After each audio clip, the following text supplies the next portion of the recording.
Meet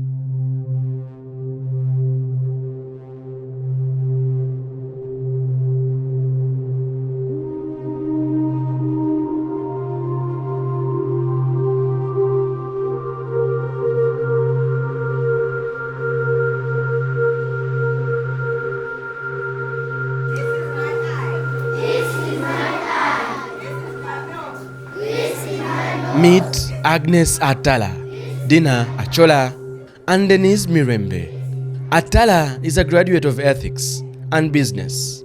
Achola is a business computing professional. And Mirembe left university with a bachelor's degree in literature. They are all classroom teachers.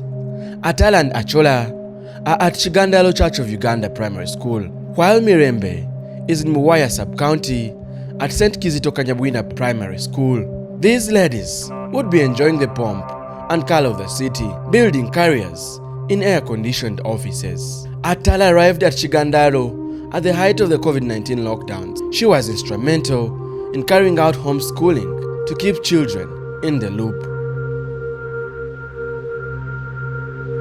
Her papa's father manifested after the lockdowns. Children were not returning to school. She took the initiative to engage parents individually to ensure that the children return. Girls not bright. Education first. All these learners have learned to love us because of everything we do. They are very free with us. I think you saw how they were very free with me. We have a very strong relationship with them. They don't fear us. Atala's primary 2 class is fun and engaging. The children love it. But it does not stop here.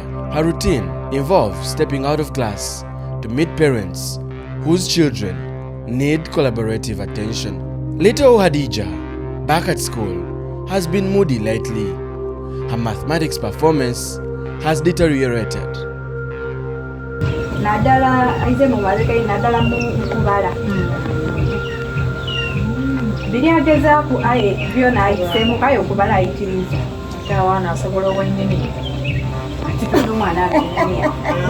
I also purpose to know what Hadija's mother feels about Atala.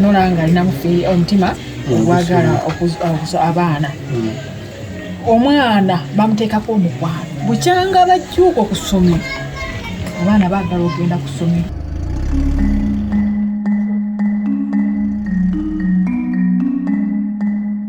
At St. Kizito Kanyabwina Primary School, Mirembe is channeling efforts to keep girls at school in the community. Sylvia Ababiogela and Alice Biobona are teenage sisters. They had kissed school goodbye. Because I had ever seen them at school and I keep seeing them going to Daboa when others are at school, I asked them why they were not coming to school. And they told me they didn't have school fees. I asked the headmistress if they could come and study before we get school fees. She said it was okay. They said they didn't have books. And then I looked at if these children really want to come to school, these things can be provided. There are so many people out there who want to do good, but they don't know which people to give these good things. Though they are now back, she doesn't tire to encourage them to keep in school.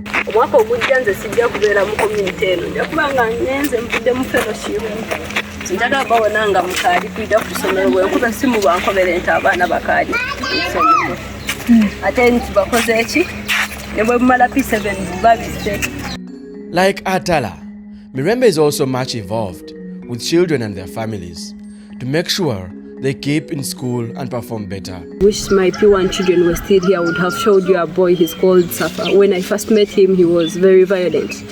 He would fight with me when I would tell him to write, to share a pencil. So I had to go see his mother. And even by going to a child's home, it softens them. It shows them that you care about them. Some of these children are not behaving the way they are supposed to be behaving, not because they are bad, but they think no one is seeing them. So when you see them, when you show them that you notice them, you know them, you value them as human beings, they have an important role to play. There's a way it motivates them.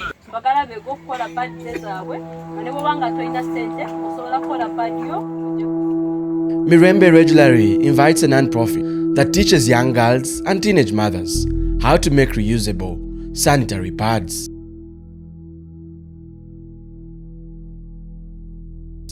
About 70% of children in impoverished communities are giving up school before completing their primary school education, according to independent child development trackers. Your guess is as good as mine. Menstrual hygiene is a factor in this.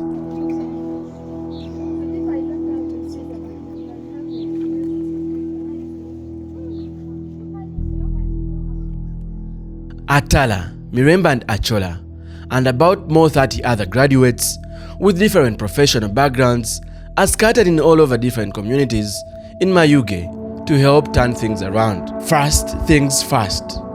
How did they get here? They are part of a model being pioneered here by Teach For Uganda, a non-profit that is operating in 4 districts in rural Uganda. This organization is seeking to build a network of professionals who offer leadership and mobilize communities for collective good. Around 2018, this district made headlines when it was listed among the worst performing districts in the country and Busoga region in the National Primary Living Examinations, a thing that left policymakers and civil society players dumbstruck.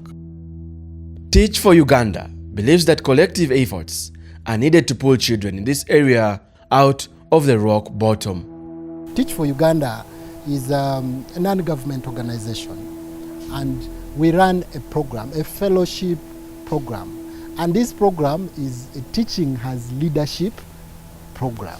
So there is teaching as leadership. So we are doing teaching and leadership. Also in this program, we recruit graduates, those finalists from different universities, and we are able to train them on pedagogy and leadership. After training, we are able to place them in the schools or in the community, rural communities, and to, drastically transform the learning outcomes of children, especially in foundational classes, P1, P2, and P3. Education inequality and inequity is not a reserve for Mayuge. It is a broader Uganda education service delivery problem and a responsibility of leaders and policymakers. While the introduction of the Universal Primary Education Program increased enrollment from 3.1 million in 1996 to 8.4 million by 2015, government and independent reports indicate that the quality of education has drastically dropped. About 70% of children in rural and low-income community schools are not able to read and interpret a P2 story, according to M.A.Y.U.G.E, a child education performance tracker. However, for Mayuge, the education challenge here is cross-cutting. Truckloads and plantations of sugarcane are more visible than gardens of food. The parents are financially struggling, the children are hungry and dejected, while sugar moguls are exploiting the situation from another angle. I spoke to local leaders in Chigandalo to understand the challenge holistically in the perspective of their community and if there is progress. Kuyamba community kutukubiriza n'okutama amaani n'essuubi nti okusomesa omwana n'okugayiga kw'amaka. Okulaba ku kino covid yatuletawo omuzibu emyaka ebiri, abaana kayiba ajja nga bawesa interest, bajja mu bikaado, bajja kutunda paani, bajja okusubula omuntu, kyaleetamu obunafu bwabiri abaana okunafuwa. Aye bukyanga Teach For Uganda enjira batandika okwegeresa abazaire, bayegeresa n'abaana. Ebintu ebyo biri kujja nga bwe bikendeera tibwaga nga bwe byali.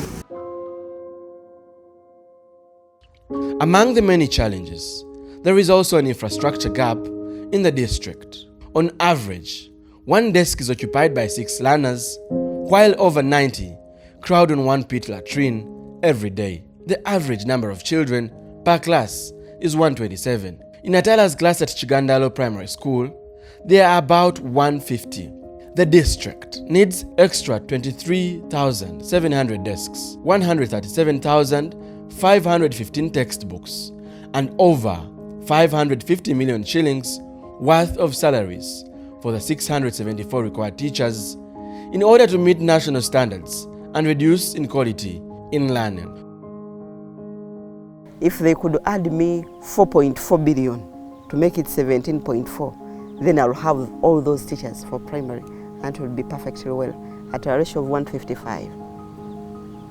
Then with the inspectors, they are given the 54 million. That is what has been given as an IPF for this financial year, 2020-2023, which I was calculating and getting the unity cost. Then when I was also calculating money for these other support, sports development and management, because co-curriculars play a very vital role in children's development and acquisition of what is taught.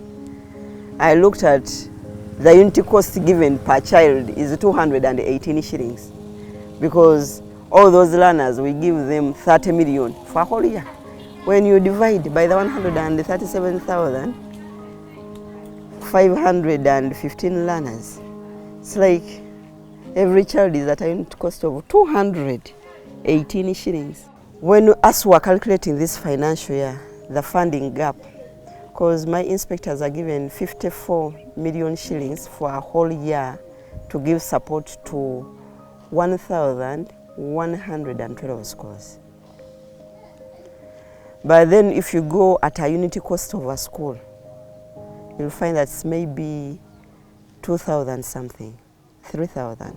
To achieve the recommended standard of 1 teacher per 55 children, for example, the district needs more 674 teachers to move from the current 1,826 to 2,500.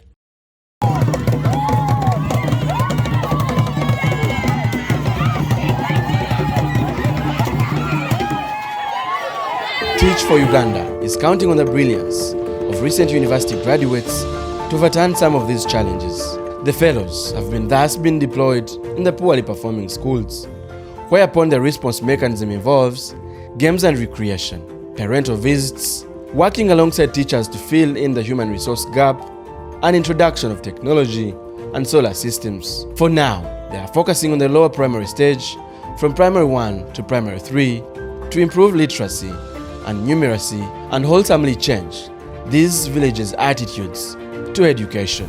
One of our challenges in our education system, especially in rural communities, is that there is a distance or a gap between the community and the schools. And so as Teach for Uganda, we work with our fellows to make sure that they bridge that gap, they close that distance between the school and the community. So there is a very strong community mobilization and organizing approach that we use, that each and every fellow, after you have finished teaching your class, you are supposed to visit the parents of the children.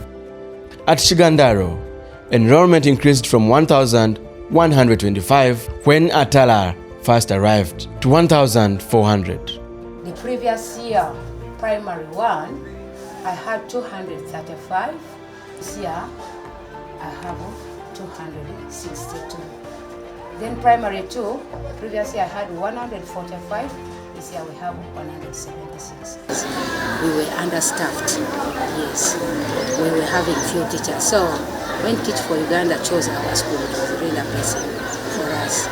Achola is introducing a digital platform to track attendance in schools, and in Kanyabwina, girls are staying in school thanks partly to their reusable sanitary pads making skills. In another school is law graduate Nancy Ongom. Dennis Kinyera works as the coach to these fellows. He plays a big role to ensure that they are comfortable in their host communities. For us, the challenge we have as government schools, we follow the government policy, which says that we have to teach our younger children in their local language. So previously, they could hardly understand English. Now, since these people joined us, our children can speak some simple English and even understand the instruction is given. At first we had negative attitude and thought they would not work. But it's like they've shown us that they can mobilize the community. They can put up enterprises in schools because they've trained the learners. Their way of relationship has changed the attitude of the teachers in the schools where they are. Because now teachers say, if I'm a grade 3 certificate holder, but a graduate can move out and go to the community and sit in these village meetings telling them to bring children to school. So addressing the issue of dropping out, addressing issues of irregularity, addressing issues of feeding. Then in the schools where they are, there has been a change. So they're addressing some of the issues. And if ministry could still copy from what these people are doing, and we put it in all schools, I think it's a different way of learning and it can improve on the challenges. Our fellows have been able to impact currently we are impacting nearly 10,000 learners.